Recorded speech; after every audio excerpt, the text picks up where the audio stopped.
ఆంధ్రప్రదేశ్లోని మరో కీలక నియోజకవర్గం ఆలూరు. ఈ సెగ్మెంట్ ఒకప్పుడు కాంగ్రెస్కు కంచుకోటగా ఉండేది.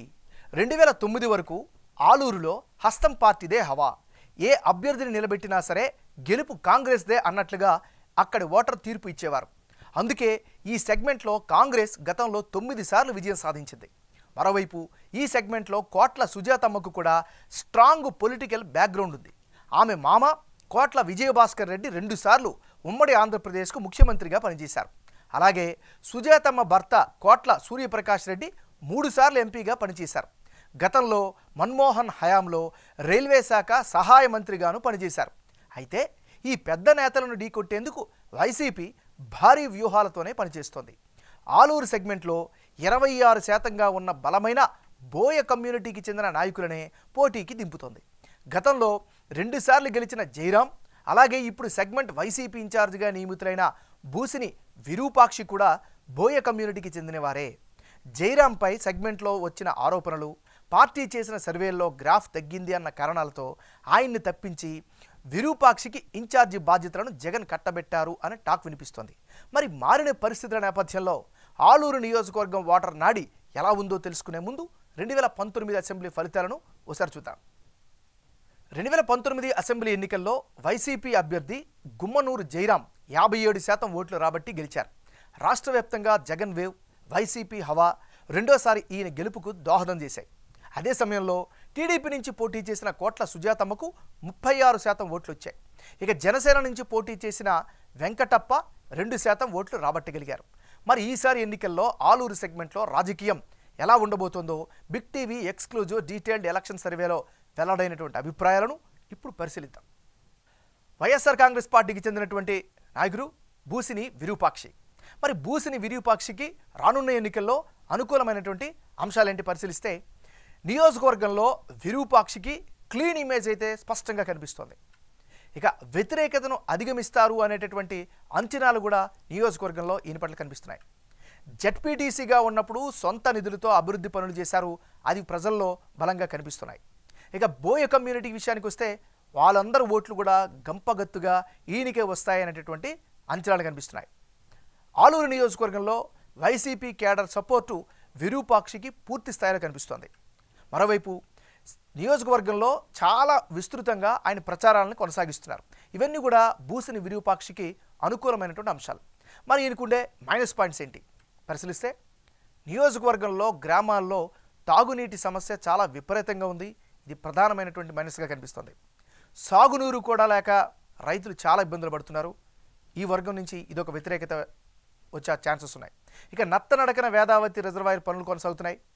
తుంగభద్ర లో లెవెల్ కెనాల్ పనులు కూడా ఆశించిన స్థాయిలో జరగడం లేదు. ఉపాధి అవకాశాలు లేక యువతలో అయితే విపరీతమైన అసంతృప్తి కనిపిస్తుంది. మరీ ముఖ్యంగా నియోజకవర్గంలో డ్రైనేజీలు కావచ్చు, రోడ్లు కావచ్చు సరిగా లేకపోవడంతో ప్రజలు అవస్థలు పడుతున్నారు.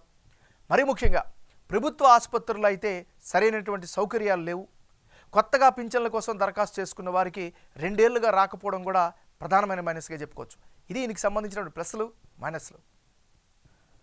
తెలుగుదేశం పార్టీకి చెందినటువంటి నాయకురాలు కోట్ల సుజాతమ్మ. మరి సుజాతమ్మకు రానున్న ఎన్నికల్లో అనుకూలమైన ఫ్యాక్టర్స్ ఏంటి పరిశీలిస్తే, సుజాతమ్మకు బలమైన రాజకీయ వారసత్వమే పెట్టని కోటగా కనిపిస్తోంది. ఇక 2004లో డోన్ నుంచి ఎమ్మెల్యేగా గెలిచినారు సుజాతమ్మ. ఆ యొక్క ఎక్స్పీరియన్స్ ఈసారి కలిసి వచ్చే అంశంగా ఉంది. ఇక 2014, 2019 ఎన్నికల్లో ఓడిపోయారు. ఆ సానుభూతి ఈసారి ఖచ్చితంగా అడ్వాంటేజ్ ఫ్యాక్టర్గా కనిపిస్తోంది. మరోవైపు ఆలూరు నియోజకవర్గంలో అందరికీ తెలిసినటువంటి నాయకులుగా ఈమెకైతే మనలు దక్కుతున్నాయి. మరోవైపు గత 2 ఎన్నికల్లో ఓడిన నియోజకవర్గంలో యాక్టివ్గా ఉన్నారు. నియోజకవర్గ ప్రజలతో మమేకమవుతున్నారు. చాలా కమ్యూనిటీల్లో మంచి ఇమేజ్ అయితే ఈమె పట్ల కనిపిస్తుంది. గత 5 ఏళ్లుగా తెలుగుదేశం పార్టీ కేడర్కు అండగా నిలుస్తున్నారు. ఇది పార్టీ పరంగా కలిసి వచ్చేటువంటి అంశం. ఇక నియోజకవర్గ ప్రజల సమస్యల పరిష్కారానికి చొరవ చూపిస్తారు అనేటటువంటి అభిప్రాయం కూడా వ్యక్తమవుతుంది. సోషల్ మీడియాలో ప్రభుత్వ వ్యతిరేకత విధానాలపై నిత్యం పోరాటం చేస్తున్నారు. ఇక ఇటీవలే రీసెంట్గా చూస్తే అంగన్వాడీలకు మద్దతుగా ధర్నాలో కూడా పాల్గొన్నారు. ఇక టీడీపీ 6 గ్యారంటీలను జనంలోకి తీసుకెళ్తున్నారు. రా కదలిరా, జైహో బీసీ సహా పార్టీ కార్యక్రమాలు కూడా నిర్వహిస్తున్నారు. వీటన్నిటితో పాటు జనసేన నుంచి పోటీ లేకపోవడం, వారి సపోర్టు తెలుగుదేశం పార్టీకి ఉండడం సుజాతమ్మకి కలిసి వచ్చే ఫ్యాక్టర్. ఇవి మీకు సంబంధించినటువంటి గ్రౌండ్ రియాలిటీస్. రానున్న ఎన్నికల్లో ఆలూరు నియోజకవర్గంలో ఎవరెవరు బరిలో ఉంటే ఫలితాలు ఏ విధంగా వచ్చే అవకాశం ఉందో పరిశీలిద్దాం. ముందుగా ఇప్పటికిప్పుడు ఆలూరులో ఎన్నికలు జరిగితే తెలుగుదేశం పార్టీకి గెలుపు అవకాశాలు ఎక్కువగా ఉన్నాయని బిగ్ టీవీ సర్వేలో కనిపిస్తోంది. టీడీపీ అభ్యర్థిగా పోటీ చేసే కోట్ల సుజాతమ్మకు 51% ఓట్లు, అలాగే వైసీపీ అభ్యర్థిగా బరిలో దిగుతున్న బూసిని విరూపాక్షికి 46% ఓట్లు, ఇతరులకు 3% ఓట్లు వచ్చే ఛాన్సెస్ కనిపిస్తున్నాయి.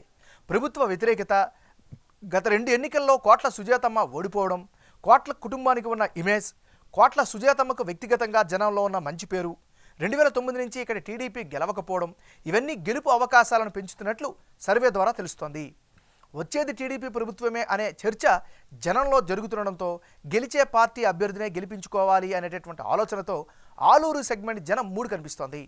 వైసీపీ ఓట్ షేరుకు కారణం అభ్యర్థి బూసిని విరూపాక్షికి సెగ్మెంట్లో మంచి పేరు ఉండడం, బోయ వాల్మీకి కమ్యూనిటీ ఓట్లు వస్తాయి అనేటువంటి అంచనాలు, విరూపాక్షి తన సొంత నిధులతో పనులు చేపట్టడం కూడా జనంలో పాజిటివ్ ఇమేజ్ను పెంచుతున్నట్లు సర్వేలో తేలింది. అదే సమయంలో వైఎస్ జగన్ సర్కార్ అమలు చేస్తున్న సంక్షేమ పథకాల లబ్ధిదారులు కూడా వైఎస్ఆర్ కాంగ్రెస్ వైపు చూస్తున్నారు.